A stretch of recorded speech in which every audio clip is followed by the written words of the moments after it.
సభాయే నమః. వేదిక మీద ఉన్న పెద్దలందరికీ, అట్లాగే సభలో ఆసీనులైన పెద్దలకి నా హృదయపూర్వక నమస్కారాలు.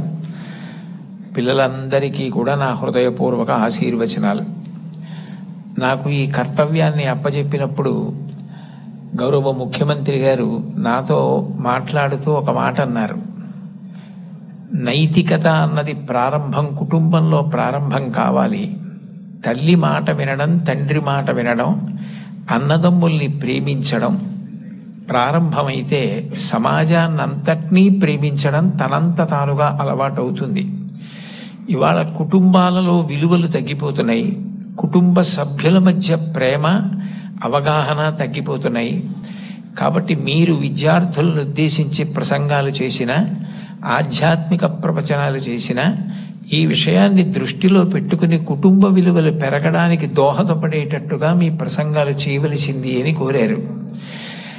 ఇది మొట్టమొదటిసారి ప్రభుత్వ పక్షాన జరుగుతున్నటువంటి విద్యార్థుల సమ్మేళనం కాబట్టి నాకు ఎవరు ఈ కర్తవ్యాన్ని అప్పచెప్పారో వారు నాకు చేసిన సూచనని నేను ఔదలదాల్చవలసి ఉంటుంది. కాబట్టి వారు చేసిన సూచనతోటే నా ప్రసంగాన్ని ప్రారంభం చెయ్యాలి అని నేను అనుకున్నాను.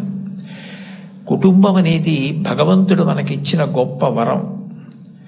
తల్లి కడుపున పుడతాం. నిజానికి ఈ తల్లి కడుపున పుట్టాలి అని ఎవరు నిర్ణయించుకోరు.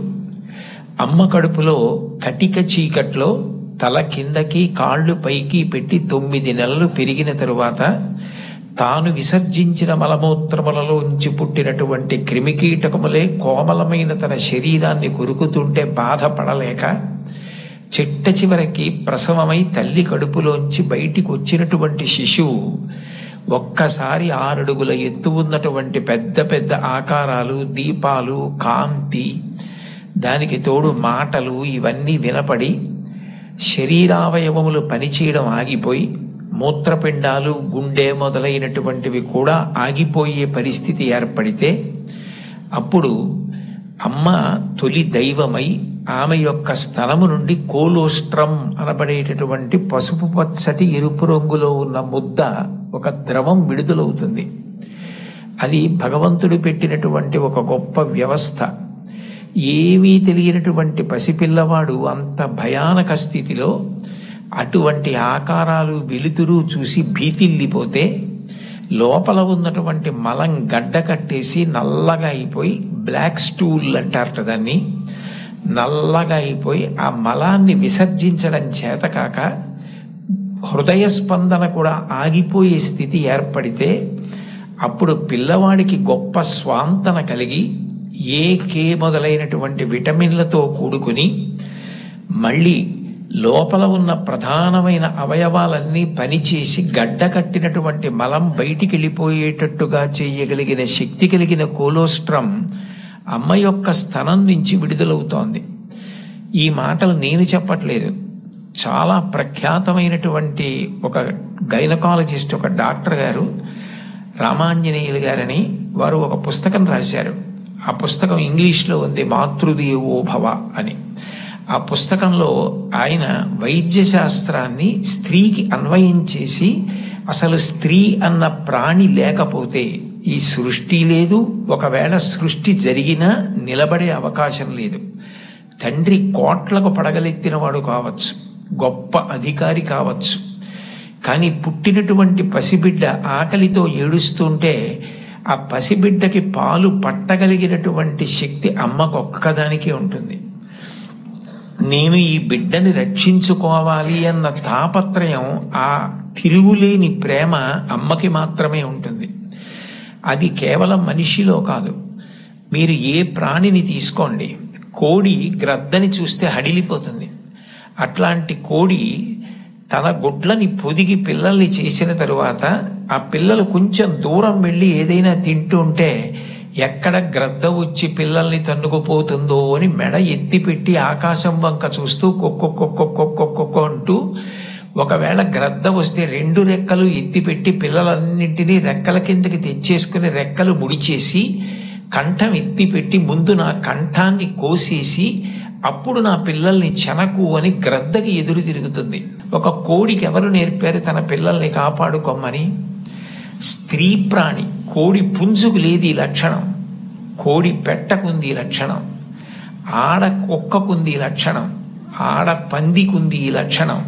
స్త్రీ ప్రాణి ఎక్కడ ఉన్న లోకంలో బిడ్డల్ని కడుపులో పెంచుకోవడం, కడుపుని గర్భాలయం చేయడం, కన్న బిడ్డలకి పాలిచ్చి పెంచి పెద్ద చేయడం, అంత అవ్యాజానురాగంతో స్త్రీ చేసేటటువంటి త్యాగం లేకపోతే ఈ సమాజం లేదు. భగవంతుడి మీద తప్ప అన్యం మీద స్తోత్రం చెయ్యని శంకరాచార్యుల వారు తండ్రి మీద కూడా చెప్పల, అమ్మ మీద మాత్రం 5 శ్లోకాలు చెప్పారు.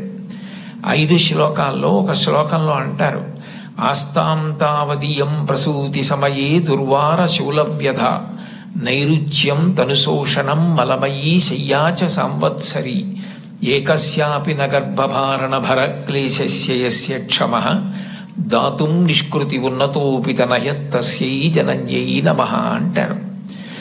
9 నెలలు కడుపు పెద్దదై వికారమును పొంది తాను వంగలేక పని చేసుకోలేక తిందామంటే ఆహారం సహించక ఎంతో కష్టపడి తాను మరణ సదృశమైనటువంటి వేదన పొంది అన్ని నిప్పులు పడి బిడ్డని ప్రసవించి ఆ బిడ్డకి పాలిచ్చి పెంచి పెద్ద చేసి ఏడాది పాటు చలికాలం లేదు, వర్షాకాలం లేదు, మంచంలోనే మలమూత్ర విసర్జన చేస్తే ఆ మలమూత్రములను తుడిచి కడిగి బిడ్డని రక్షించి తాను ఉపవాసాలు చేసి చిట్ట చివరికి అవసరమైతే పిల్లవాడు ఎంత పెద్దవాడైనా వాడికి ఏదైనా కించిత్ అనారోగ్యం కలిగిందంటే భయం వేసినటువంటి మనసుతో నా ఆయుర్దాయం కూడా నువ్వే పోసుకొని బ్రతుకని అనగలిగినటువంటి వ్యక్తి ప్రపంచంలో ఉంటే అది అమ్మ ఒక్కతే.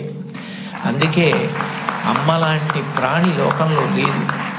శాస్త్రాలు కూడా మొట్టమొదటి నమస్కారం ఎవరికి చేయించాయి అంటే మాతృదేవో భవ.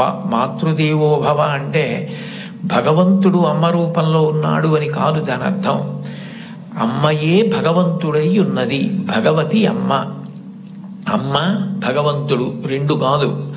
ఎందుకనంటే ప్రాణం పోయేటప్పుడు కూడా ఎక్కడ కొడుక్కి ఇబ్బంది కలుగుతుందోనని కొడుక్కి ఇబ్బంది కలగకుండా వాడికి ఏ విధమైనటువంటి క్లేశము పొందకుండా తాను వెళ్ళిపోవాలని తల్లి కోరుకుంటుంది. సభలో చెప్పడం నాకు ఇష్టం లేదు, కానీ నేను ఉద్యోగం చేసిన రోజుల్లో నాతో పాటు ఉద్యోగం చేసినటువంటి ఒక వ్యక్తి తల్లి, ఆమెకి గుండె నొప్పి వస్తోందని తెలిసినా కొడుక్కి చెప్తే ఎక్కడ కొడుకు వైద్యానికి తీసుకెడతాడో, ఎక్కడ కొడుక్కి చాలా డబ్బైపోతుందో, ఆడపిల్లలు పెళ్లికి దిగొచ్చారు, మగపిల్లలు చదువుకుంటున్నారని చెప్పడం మానేసి కొడుకు నిద్రపోవడానికి వెళ్ళిపోతుంటే పిలిచి ఒక్కసారి ఇలా కూర్చొని ఒళ్ళో తల పెట్టుకుంటానని, ఒళ్ళో తలపెట్టుకుని నేను నిద్రపోయిన తర్వాత నువ్వు వెళ్ళి పడుకో అని అంటే ఆవిడ ఉద్దేశ్యం ఏంటంటే ఆవిడ శాశ్వత నిద్రలోకి వెళ్ళిపోతోంది. ఆ కొడుకు ఒళ్ళో తల పెట్టుకుని పడుకుంటే కొంతసేపటికి తల్లి కదలటం లేదని వాడు కదిపి చూస్తే తల్లి శరీర త్యాగం చేసేసింది. ఆ తర్వాత తెలిసింది, తన భార్య చెప్పింది, కొంచెం గుండెల్లో నొప్పిగా ఉందమ్మా, బరువు పని చేయలేకపోతున్నాను, కానీ వాడికి మాత్రం నువ్వు చెప్పకు సుమా అని ఒట్టేయించుకుందట కోడలతో. అది తల్లి అంటే. అమ్మ అంటే అంతటి ప్రేమైకమూర్తి. అమ్మ లాంటి వ్యక్తి జీవితంలో ఇక దొరకదు. జీవితంలో అన్నిటికన్నా పెద్ద నేరం ఏమిటంటే అమ్మకి చెప్పలేము అన్న పని మనం చేయడమే. ఏ పని మనం చేస్తామో అది అమ్మకి చెప్పగలగాలి. మీరు ఏ పని చెయ్యండి, ఇది అమ్మకి నేను చెప్పలేను అన్న పని మీరు జీవితంలో ఎప్పుడూ చెయ్యకూడదు. భగవంతుడెంతో అమ్మ అంతే. మీరు మహాత్ములైన వారి ఎవరి జీవిత చరిత్ర పరిశీలించండి. అమ్మకి నమస్కారం చెయ్యకుండా, అమ్మ గొప్పతనం చెప్పకుండా లేరు. ఈ రాష్ట్రానికి ముఖ్యమంత్రి చేసినటువంటి ప్రాతస్మరణీయులు టంగుటూరి ప్రకాశం పంతులు గారు తన జీవిత చరిత్రలో వ్రాసుకున్నారు. తాను మిడిల్ స్కూల్లో ప్రవేశించినప్పుడు 3 రూపాయలు జీతం కట్టలేకపోతే 25 మైళ్ళ దూరం నడిచి వెళ్ళి వాళ్ళ బావగారిని అప్పడిగితే ఆయన దగ్గర కూడా డబ్బు లేకపోతే మళ్ళీ 25 మైళ్ళు వెనక్కి తిరిగి వచ్చి, అమ్మ అప్పు దొరకలేదు, బావగారికి దగ్గర కూడా లేవుట, నేను చదువు